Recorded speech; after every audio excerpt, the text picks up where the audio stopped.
Everyone has been talking about the Whiplash ending of 28 Years Later. And while I'm definitely in the minority, loving it, the more I think about it, the more controversial this ending truly is. And not because it feels disjointed, but because of the meaning behind it. Let's break it down. Throughout the film, we keep seeing the name Jimmy. It's carved onto a man's body who is hung upside down. It's tagged on houses. And at the end, we even see in the credits, the gang, every character is called Jimmy. Jimmy Crystal, Jimmy Ing, Jimmy Scheit, Jimmy Fox, you get the picture. This is the so-called Jimmy gang, and this is the first scene they appear in the film, which is also the last scene that everyone's talking about. This is where Spike meets this gang that offers to help him from the infected. People get angry when you call them zombies. This gang offers to step in and save Spike or help him when they are chasing him. And they jump into action with their parkour tokusatsu movements, playing along to a death metal version of the Teletubbies theme song. Totally normal. Here they slash and kill the infected. And although this feels very random, it does embody the whole intent and purpose of this film. We are at 28 years later. We have survived 2 waves, known waves, of the virus outbreak. If you go back to the 28 weeks later, the virus breaks out again. And now we have this evolved version which has different strains, mutations. And that's just the start. That's just the tip of the iceberg. And that's just what we know through Spike's journey. Britain has succumbed to defeat and been cut off from the rest of the world in 28 years later. So what we're seeing is the social changes that what could happen up to 3 decades later from a viral outbreak. The return to pagan traditions, the lack of medical aid, and of course, the complete collapse of society. For me, this is the most exciting part about the movie, and the part I wish they focused on more, but it's the part it starts with and it ends with. The intersectionality between a dystopian future and religion, or a meaning, giving your own life a meaning in these kinds of times. What we turn to and turn away from. And although for me, immediately seeing the Jimmys felt like a strange nod to Anthony Burgess' Clockwork Orange, which is about violent gangs and how they adopt a cult-like uniformity around their leader. And in Clockwork Orange, we see this as Alex as their leader. And the book and film look at free will and the dangers of societal control. Alex being a brutal rebel gang member who is subjected to the Ludovico treatment. You guys will know this iconic scene. He's forced to watch violence under the influence of a drug, conditioning him in turn to become ill at the sight of violence, which mirrors the first film in the 28 series, because what do we see?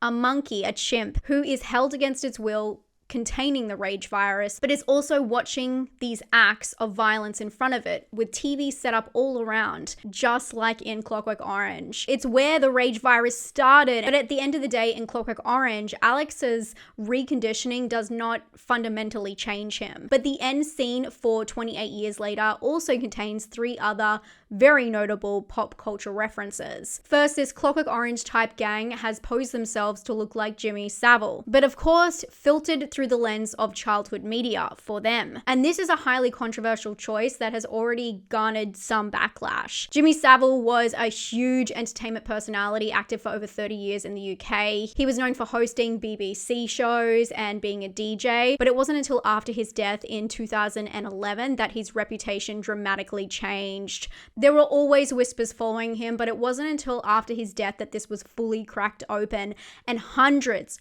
of allegations came forward about sexual crimes that he had committed. There is a Netflix documentary that is good for people who don't know anything about him. He was such a media entertainer icon, and his power and influence really kept this stuff from coming to light for so many decades. And even though there was whispers about him, his funeral in 2011 was still attended by thousands of people who flooded the streets. And then all of these revelations about who he truly was came to light, and it really shattered his image completely. When 28 Years started filming, the Jimmys were actually spotted on set, and the similarity was pretty obvious. The Sun posted these photos, and they reported people's reactions on seeing the gang One observer said, "When we realized the horde of zombies were dressed as Jimmy Savile, we were shocked. It's at best eyebrow raising and at worst stomach turning." And another person said, "A horrifying number of young people were subjected to terrible abuse by Jimmy in real life. Those victims don't need him to be turned into some kind of parody movie bad guy." And that's what's so chilling about Jimmy Crystal, the main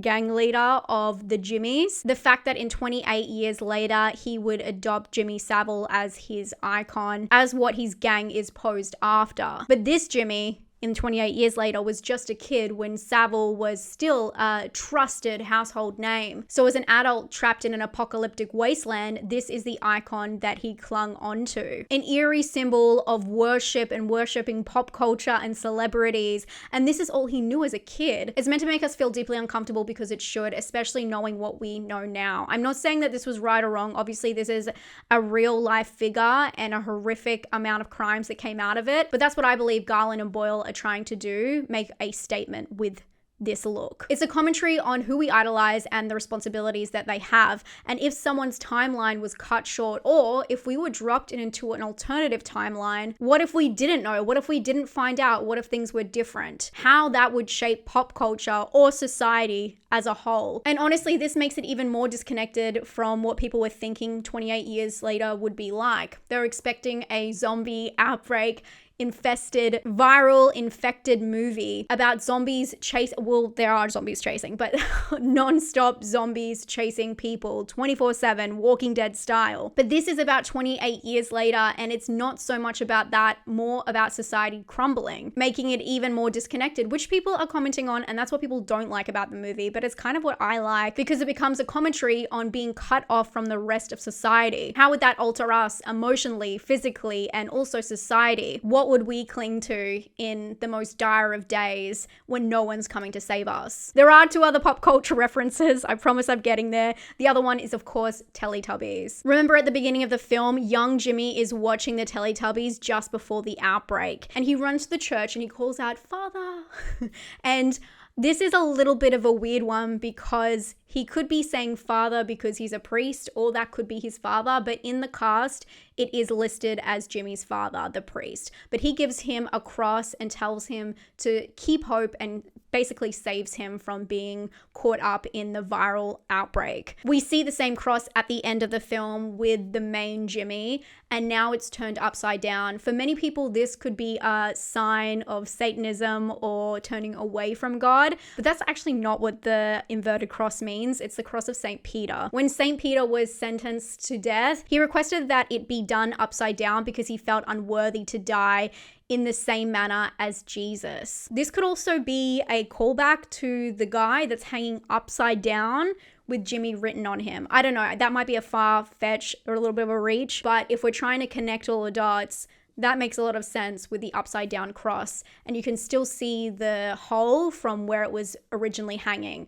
But I feel like the upside down cross also mirrors the Teletubbies, because at the start we hear them, they're soothing the children, or they're attempting to. All of the adults have stuck the children into one room, have the Teletubbies playing, and it's the last thing they ever hear before the end of times. So when we get the Teletubby death metal version of the theme song at the very end, it feels like the bookends of the experience that Jimmy has had. It's something so sweet of his childhood that has been turned upside down like a cross, inverted. The last part of the pop culture references is, of course, the movement of the gang themselves, which they spring into action. A lot of people complaining that it was just so strange. And it definitely is. I'm not saying it's not. This is an elite parkour moment, or really it is tokusatsu stylization. One that many kids would be familiar with from shows like the Power Rangers, which links back.